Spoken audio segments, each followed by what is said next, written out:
ബിസ്മില്ലാ അൽഹംദുലില്ലാ വസ്സലാത്തു വസ്സലാമു അലാ റസൂലിൽ അമീൻ വഅലാ ആലിഹി വസഹ്ബിഹി അജ്മഈൻ അമ്മാ ബഅദ്.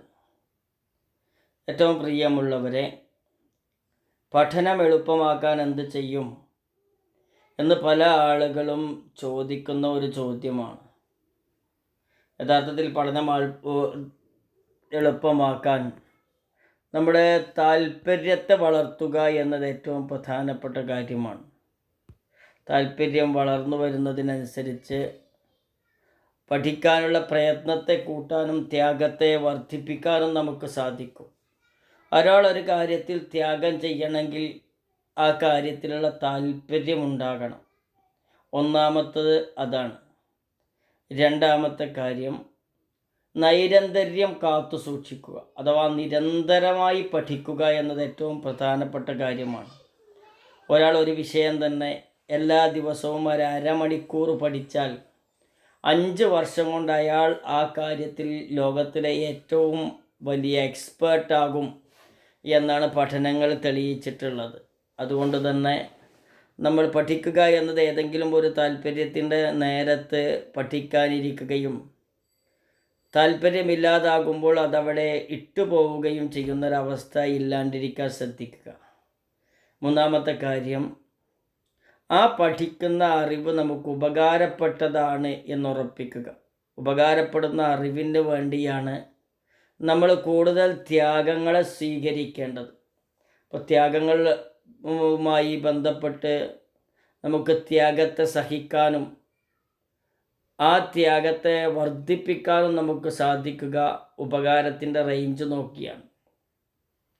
അടുത്ത ഒരു കാര്യം, പഠനം എളുപ്പമാക്കാൻ പഠിച്ചത് പ്രയോഗിക്കുക എന്നുള്ളതാണ്.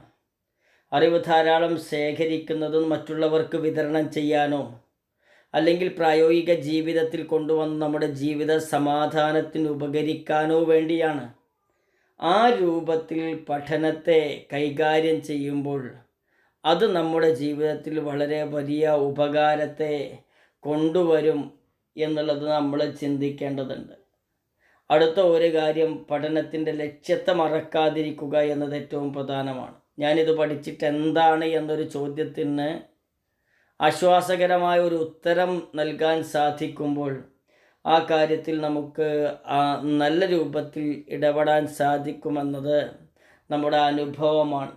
അതേപോലെ പുരോഗതിയെ സ്വപ്നം കാണുക എന്നുള്ളത്, ഒരു പുരോഗതിയെ സ്വപ്നം കാണണം. അഥവാ നമ്മൾ പഠിക്കുന്ന വിഷയത്തിൻ്റെ ഒരു എൻഡിൽ നമുക്ക് കിട്ടുന്ന ഫേവറുകളെ കുറിച്ച് ആലോചിച്ചാൽ ആ ഫേവറുകൾ വെച്ച് നമുക്ക് പുരോഗതിയെ സ്വപ്നം കണ്ടാൽ ആ ഒരു ലക്ഷ്യത്തിലേക്കാണ് ഞാൻ ഈ ഒരു പ്രയത്നത്തിലൂടെ നടന്നെടുക്കുന്നത് എന്ന് മനസ്സിലാക്കാൻ സാധിക്കും.